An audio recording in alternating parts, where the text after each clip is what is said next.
കൂടുതൽ വാർത്തകളും വീഡിയോകളും കാണാൻ ഈ ചാനൽ സബ്സ്ക്രൈബ് ചെയ്യുക. കൂടെ ബെൽ ബട്ടൺ അമർത്തുക. Please subscribe our channel. നമസ്കാരം. എല്ലാ മാന്യ പ്രേക്ഷകർക്കും ജ്യോതിഷ വിശ്വാസികൾക്കും എന്നെ ഇഷ്ടപ്പെടുന്നവർക്കും എൻ്റെ നിസ്സീമമായ സ്വാഗതം.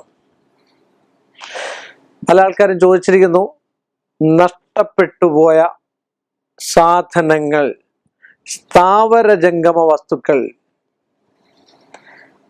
തിരിച്ചു ലഭിക്കാൻ എന്താണ് മാന്ത്രികത്തിൽ ഉള്ള പ്രയോഗ വിഷയങ്ങൾ എന്നാണ് ചോദിക്കുന്നത്. അതുപോലെ കടം കൊണ്ടുപോയ സാധനങ്ങൾ, സ്ഥാവര ജംഗമ വസ്തുക്കൾ എന്താണേലും കടം എടുത്തുകൊണ്ട് പോയത്, ഉരുളി, ചട്ടി, കിണ്ടി, കിണ്ണം, സാമ്പത്തികം, ധനം, പൈസ, അണാപ്പൈകൾ, ഇതൊക്കെ ഏതെങ്കിലും ഉണ്ടെങ്കിൽ വർഷങ്ങളോളം പഴയ കാലത്തൊക്കെ അണാപ്പൈ എന്നാണ് പറയപ്പെടുന്നത് അല്ലേ. അപ്പൊ ഇങ്ങനെയൊക്കെയുള്ള ധനം ആരെങ്കിലും നഷ്ടപ്പെടുത്തിയിട്ടുണ്ടെങ്കിൽ, നഷ്ടപ്പെട്ടു പോയാൽ, സ്ഥാവര ജംഗമ വസ്തുക്കൾ എന്തെങ്കിലും നഷ്ടപ്പെട്ടു പോയാൽ, ആരെങ്കിലും വാങ്ങിക്കൊണ്ട് പോയിട്ട് തിരിച്ചു തരാതിരുന്നു കഴിഞ്ഞാൽ, ഇത് തിരികെ ലഭിക്കാൻ ഏറ്റവും ഉത്തമമായിട്ടുള്ള ഒരു പൂജയാണ് വനദുർഗ. ഏറ്റവും ചൈതന്യവത്തായിട്ടുള്ള, ഏറ്റവും ശക്തിമത്തായിട്ടുള്ള, ഏറ്റവും ഫലം തരുന്നതായിട്ടുള്ള ഒരു ദേവത സങ്കല്പമാണ് വനദുർഗ എന്ന് പറഞ്ഞ. ആ വനദുർഗയെ പ്രസാദിച്ച പല കാര്യങ്ങളും സാധിക്കാം.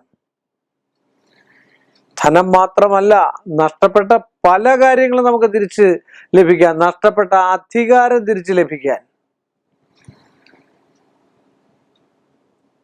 നഷ്ടപ്പെടുത്തിയവരെ മാറ്റി നിർത്താനായിട്ട്, നമ്മളിൽ അവര് എന്തെങ്കിലും ദോഷമോ ദുരിതമോ ഉണ്ടാക്കിയിട്ടുണ്ടെങ്കിൽ നമ്മൾ ലേശാതിരിക്കാനായിട്ട് നമുക്കൊരു ബുള്ളറ്റ് പ്രൂഫ് പോലെ ധരിക്കാൻ കഴിയുന്ന യന്ത്രവും മന്ത്രവും പൂജയുമാണ് വനദുർഗ പൂജ എന്ന് പറഞ്ഞു കഴിഞ്ഞാൽ. അത്രയ്ക്ക് സവിശേഷതയുള്ളതും വിശേഷപ്പെട്ടതുമായിട്ടുള്ള ഒരു പൂജയാണ് വനദുർഗ പൂജ.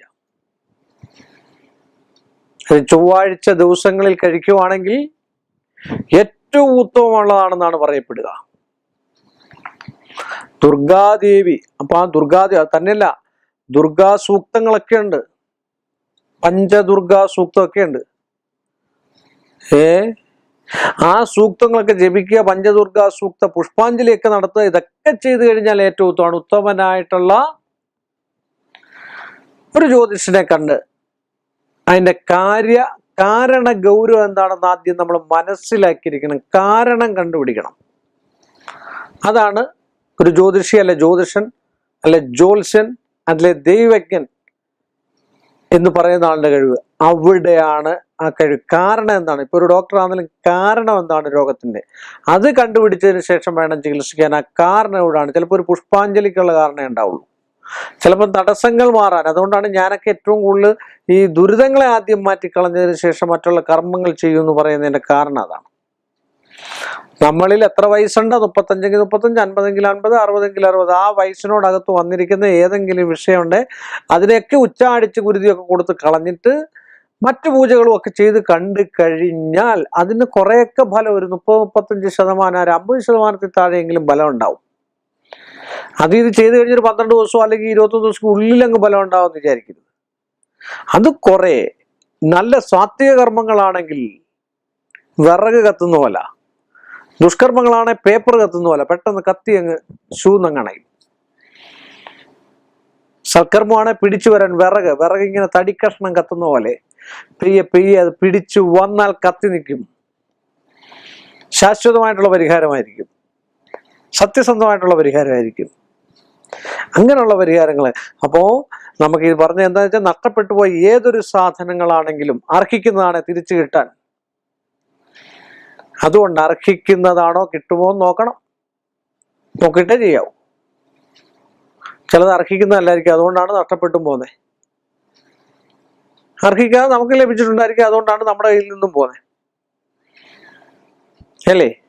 നിങ്ങൾക്കൊരു 100 ലാ ലഭിച്ചിട്ടുണ്ടെങ്കിൽ നിങ്ങളുടെ കഷ്ടപ്പാടിന്റെ, നിങ്ങളുടെ വിയർപ്പിന്റെ ഗന്ധമുള്ളതാണെങ്കിൽ അത് ഒരിക്കലും നഷ്ടപ്പെട്ട് കഴിഞ്ഞാൽ അത് തിരിച്ചു കിട്ടും, സംശയമില്ലാത്ത കാര്യമാണ്. അത് ഈശ്വരന്റെ അല്ലെ ദേവിയുടെ അല്ലെ ദേവതയുടെ അല്ലെ ഉപാസനാശക്തിയുടെ ബലത്തിന്റെ പ്രാബല്യത്തിൽ നമ്മൾ ഉപാസിച്ചു കഴിഞ്ഞാൽ 100% തിരിച്ചു കിട്ടാനുള്ള സാധ്യതയുണ്ട്, കഷ്ടപ്പെട്ട മുതലാണ് എങ്കിൽ.